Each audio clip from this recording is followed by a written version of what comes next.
ယ်ကိစ္စပဲလှုပ်အခက်ခဲဆိုတာကြုံတတ်တယ်အဲ့ဒီကြုံလာတဲ့အခက်ခဲတွေကိုဖြတ်ကျော်ဖို့ဆိုတာလူတွေမှာသိခံရတဲ့အနေအထားမျိုးတွေရှိတယ်ဘာတွေကိုသိခံရတာတုံးလို့ဆိုရင်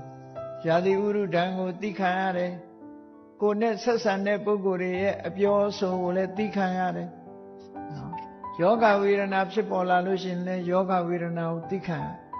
အဲ့ဒီသိခံမှုဆိုတဲ့မျိုးစုံအောင်သိခံ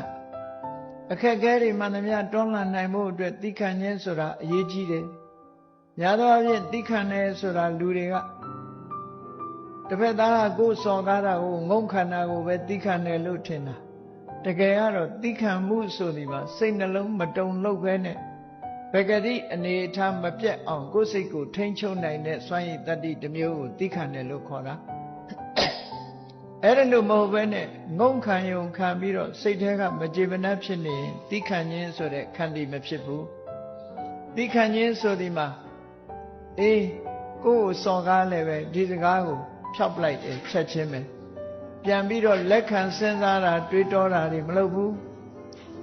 တွေးတောတာမလုပ်ဘူးဒါဟာသိခံအပူဒဏ်အေးဒဏ်ဆာလောင်တဲ့အတန်တွေခက်ခဲပင်ပန်းမှုတွေအကုန်သိခံ